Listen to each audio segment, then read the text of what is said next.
మీ మోకాల నొప్పులకు ఎటువంటి సర్జరీ లేకుండా ఎపియాన్ పెయిన్ క్లినిక్ అందిస్తున్న అత్యాధునిక చికిత్స. అవును. సో దాన్ని ఎలా చూడాలి? సో మన వెస్ట్రన్ టైప్ టాయిలెట్కి ఇండియన్ టాయిలెట్కి డిఫరెన్స్ ఏంటంటే, మనం కింద కూర్చున్నప్పుడు స్క్వాట్ అంటాం. కింద కూర్చున్నప్పుడు ఏమవుతుందంటే, మనం తొడలో వెళ్ళి అబ్డోమెన్ మీద కొంత ప్రెషర్ పెట్టి మనం ఎక్కువ స్ట్రెయిన్ చేయకుండా మోషన్ బయటకు వచ్చేలాగా అది న్యాచురల్గా ఉంటుంది. వెస్ట్రన్ టాయిలెట్లో మనకు ఆ సౌలభ్యం లేదు. సో మనం ఎక్కువ స్ట్రెయిన్ చేయాల్సి వస్తుంది. కాకపోతే ఏంటంటే, చాలామందికి ఇప్పుడు ఏజ్ అడ్వాన్స్ అయినప్పుడు మోకాళ్ళ నొప్పులు కానీ, లేదా ముందుకు వంగలేక స్పైన్ ప్రాబ్లమ్స్ కానీ, ముందే వేరే ఏమైనా సర్జరీస్ అయినప్పుడు కానీ వాళ్ళు చెయ్యలేరు. సో దానికి ఆల్టర్నేటివ్ ఇంకొకటి లేదు, వెస్ట్రన్ టాయిలెట్ మాత్రం యూజ్ చేయాల్సి వస్తుంది. శరీరాన్ని మోసే పార్ట్ ఏది? Important part. శరీరం బరువు మొత్తాన్ని మెయిన్గా మోసేది స్పైన్ అండి, మన బోనీ స్పైన్. ఆ స్పైన్ రెండు కాళ్ళకి ఈక్వల్గా SI జాయింట్ అంటాం, సాక్రోఇలియాక్ జాయింట్. ఆ రెండు రైట్ లెఫ్ట్ జాయింట్స్ ద్వారా కాళ్ళలోకి ఆ వెయిట్ ట్రాన్స్మిట్ అవుతుంది. సో అక్కడి నుంచి మోకాళ్ళకి అండ్ ఫైనల్గా యాంకిల్స్, మన మడమ దగ్గరికి ఈ వెయిట్ అనేది ట్రాన్స్మిట్ అవుతుంది. అంటే ఈ బరువు నడుస్తున్నప్పుడు కానీ, బరువు ఏమో మెట్లు ఎక్కుతున్నప్పుడు కానీ, నడుస్తున్నప్పుడు కానీ, దిగుతున్నప్పుడు కానీ బరువు అంతా మోకాళ్ళ పైన పడుతుంది, మోకాళ్ళ మీద పడుతుంది, హిప్ జాయింట్ మీద పడుతుంది. కూర్చున్నప్పుడు ఏమో స్పైన్ మీద పడుతుంది. మరి ఇలా మోకాళ్ళ నొప్పులు రాకుండా, మోకాళ్ళకి ఎటువంటి ఇబ్బందులు రాకుండా, అలాగే స్పైనల్ కార్డ్కి ఎటువంటి ఇబ్బంది రాకుండా, సర్జరీలు, ట్యాబ్లెట్లు, హాస్పిటల్ అనేవి చూడకుండా ఉండాలంటే ఎటువంటి జీవన విధానం ఉండాలి? ఫస్ట్ థింగ్ అండి, సెడెంటరీ లైఫ్ స్టైల్ని ఎప్పుడైనా సరే అవాయిడ్ చేయాలి. మనం యాక్టివ్గా ఉండాలి, ఎంత నడిస్తే అంత మంచిది.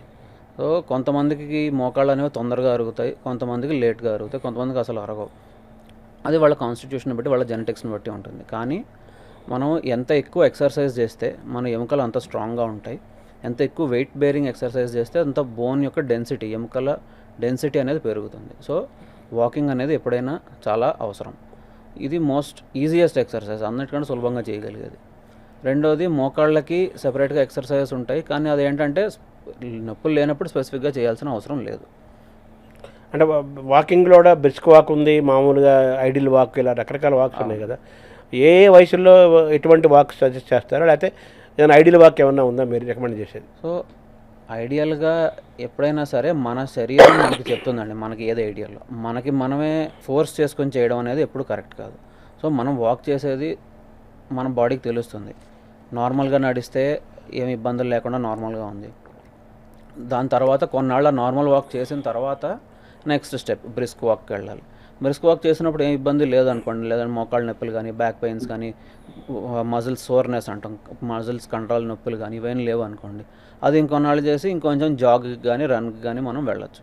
ఈ మధ్యలో మన బాడీ కనుక నొప్పులు ఉన్నాయి, కొంచెం నాకు ఇబ్బందిగా ఉందని మనకే తెలిసిపోతుంది. అప్పుడు ఏం చేస్తాం, మళ్ళీ బ్యాక్ స్టెప్ తీసుకోవాలి. సో మనం ఏ ఎక్సర్సైజ్ చేయాలనేది మన శరీరమే మనకు చెప్తుంది. మన శరీరం చెప్పేదాన్ని వింటూ, మన బాడీ మనకి ఇచ్చే సంకేతాన్ని తెలుసుకుంటూ, ఎక్కడైతే అట్ ఈజీగా, తేలిగ్గా, హాయిగా ఉంటుందో అదే చేయాలి. గ్రాడ్యువల్గా దాన్ని చేసుకుని ఆ మజిల్స్ని బిల్డప్ చేస్తే కొంతకాలానికి, అట్ ఎ టైం కాకుండా కొంతకాలానికి ఏంటంటే నెక్స్ట్ స్టెప్కి ట్రై చేయొచ్చు మనం. సో రన్నింగ్ అండ్ స్విమ్మింగ్ని ఎలా చూడాలండి? స్విమ్మింగ్ అనేది చాలా మంచి ఎక్సర్సైజ్ అండి, మన స్పైన్తో పాటు మోకాళ్ళకు కూడా. ఎందుకంటే మోకాళ్ళ నొప్పులు, మోకాళ్ళ అరుగుదల ఉన్నవాళ్ళు వాకింగ్ చేయలేరు. బాడీ వెయిట్ అంతా మోకాళ్ళ మీద పడినప్పుడు ఏమవుతుందంటే ఆ అరుగుదలకి ఎక్కువ నొప్పి వస్తుంది. సో వాళ్ళకి స్విమ్మింగ్ లేదా పూల్ వాకింగ్ అంటాం, స్విమ్మింగ్ పూల్ లోపల నడవడం. సో వీటితోటి మోకాళ్ళ మీద నుంచి వెయిట్ అనేది ఆఫ్లోడ్ అవుతుంది. సో ఆ ఎక్సర్సైజెస్ వాళ్ళకి చాలా మంచివి. నార్మల్గా కూడా చేయడం అనేది అది it is a very good exercise.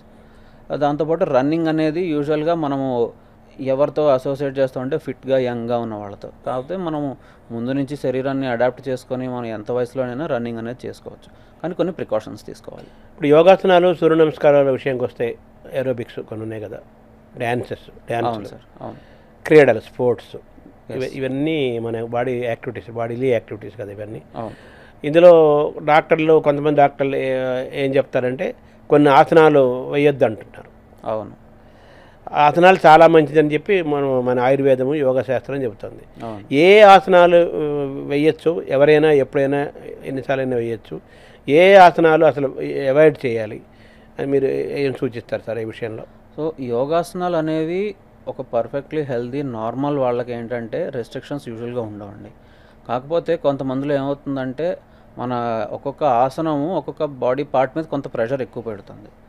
So yoga teachers కానీ యోగా ఇన్స్ట్రక్టర్స్ కానీ వాళ్ళు ఏం చెప్తారంటే మనకి చెప్పేటప్పుడే ముందే చెప్తారు. మీకు కొంతమందికి బ్లడ్ ప్రెషర్ లాంటివి ఎక్కువ ఉన్నా లేదా పైల్స్ లాంటి హెర్నియాలు కానీ ఇలాంటివి ఉన్నా కొన్ని రకాల యోగా ఆసనాలు వేయకూడదు అని చెప్తారు. దాంతోపాటు రీసెంట్గా సర్జరీస్ అవి అయినప్పుడు కానీ ఇలాంటప్పుడు ఏంటంటే కొన్ని రకాల యోగాసనాలు వేస్తే మంచిది కాదు. సో బేసిక్ యోగాసనాలు అనేవి ఉంటాయి. అవి ఎవరైనా ఎప్పుడైనా చేయొచ్చు. కామన్లీ సూర్య నమస్కారం అనేది one of the basic and చాలా హెల్దీ అయిన యోగాసనం. సో ఇందులో కూడా ఇందాక మనం వాకింగ్ కానీ రన్నింగ్ గురించి మాట్లాడుకున్నట్టు ఆ ఆసనం చేసినప్పుడు మన బాడీ మనకి ఏ సంకేతం ఇస్తుంది, నాకు కంఫర్టబుల్గా ఉందా లేదా అనేది మనమే గ్రహించి దాన్ని బట్టి చేసుకోవడం అనేది ఎప్పుడైనా ఇంపార్టెంట్. ఈ తిమ్మిర్ల గురించి కూడా ఎక్కువగా అడుగుతుంటారు, డౌట్ పడుతుంటారు కదా. అవును సార్. తిమ్మిర్లు ఎందుకు వస్తాయి, తిమ్మిర్లు ఎలా చూడాలి? సో తిమ్మిర్లు అనేవి ఒక సిమ్టమ్ సార్, అంటే వ్యాధి లక్షణం. లోపల ఏదో ఒక అండర్లైన్ కండిషన్ ఉంటే అది మనకి నరాలని ఎఫెక్ట్ చేస్తుంటే తిమ్మిర్లు అనేవి నరం యొక్క సిమ్టమ్. సో ఫర్ ఎగ్జాంపుల్ మన స్పైన్ ఉంది, స్పైన్లో నరాల మీద ప్రెషర్ పడుతుంది, అంటే దేనివల్ల అయినా కావచ్చు, పాడైన డిస్క్ వల్ల కావచ్చు లేదా పాడైన ఫెసెట్ జాయింట్స్ చిన్న జాయింట్స్ ఇందాక చెప్పుకున్నట్టు వాటి వల్ల కావచ్చు. నరము స్పైన్లో నుంచి బయటకు వెళ్ళే చోట దాని మీద ప్రెషర్ పడి నరానికి బ్లడ్ సప్లై సరిగ్గా లేకపోతే అప్పుడు ఆ నరం ఎక్కడెక్కడికైతే సప్లై చేస్తుందో అదంతా తిమ్మిర్లు వస్తాయి. ఆ తిమ్మిర్లు దాని సీరియస్ కండిషనా, దాన్ని ఎలా చూడాలి? సో పేషెంట్ యొక్క మిగిలిన సిమ్టమ్స్తో పాటు దాన్ని కోరిలేట్ చేసుకోవాలి సార్. అంటే కాళ్ళలో తిమ్మిర్లు ఉన్నాయి పేషెంట్కి, దాంతోపాటు కండరాలు సరిగ్గా పనిచేయట్లేదు, అంటే నడక సరిగ్గా లేదు, కాళ్ళు బరువులు ఎక్కడము, ఇలాంటి వాటన్నిటితో కలిపి చూస్తే కనుక దీన్ని ఏమంటారు, మనకి లంబార్ స్పైనల్ స్టీనోసిస్ అంటాం. అంటే నరాలకి తగినంత ప్లేస్ లేకపోవడం, నరాల మీద ప్రెషర్ ఉండడం. అది డెఫినెట్గా ట్రీట్ చేయకపోతే మనిషి మంచానికి పరిమితం అవుతారు. తిమ్మిర్లలో కూడా రకాలు ఉన్నాయా, శాతాలు ఉన్నాయా? శాతం కాదు సార్, అంటే దాని కాజ్ని బట్టి మనం ఎందుకు వస్తుందనే చూస్తాము. కొన్ని సర్జికల్ కాజ్ ఉంటాయి ఇప్పుడు చెప్పుకున్నట్టు, కొన్ని రకాలు ఏమవుతుందంటే నరాలు వాటి లోపలే ఆ నరం యొక్క స్ట్రక్చర్లోనే ప్రాబ్లం వచ్చి నరం సరిగా పనిచేయదు. సో దానివల్ల కూడా వచ్చే తిమ్మిర్లు కొన్ని ఉంటాయి. ఇది కాకుండా కొన్ని vitamin deficiencies, micro nutrient deficiencies అంటాం, వీటి వల్ల కూడా నరాల పనితీరు నార్మల్గా లేకపోవడం వల్ల తిమ్మిర్లు రావచ్చు.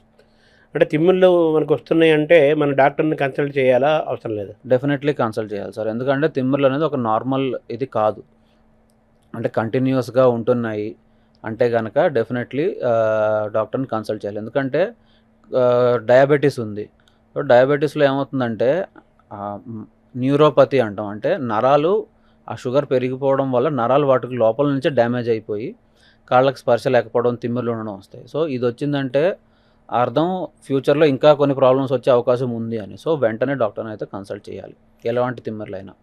ఎక్కువసేపు కూర్చుంటే ఈ కాళ్ళు వాపులు వస్తున్నాయి అంటారు కొంతమంది, దాన్ని ఎలా చూడాలి? సో కాళ్ళు వాపులు అనేవి కూర్చోవడం వల్ల వచ్చే వాపులు అది కొంచెం సీరియస్ కాదు సార్, ఎందుకంటే మనం ఎంత నడుస్తూ ఉంటే మన కాళ్ళల్లో నుంచి పైకి బ్లడ్ సర్క్యులేషన్ అనేది నార్మల్గా ఉంటుంది. ఇప్పుడు ఫర్ ఎగ్జాంపుల్ లాంగ్ ఫ్లైట్స్ ఉంటాయి, ఎక్కువ దూరం ఫ్లైట్స్, లేదంటే ఎక్కువ దూరం బస్సుల్లో వెళ్ళినా కూడా ఓవర్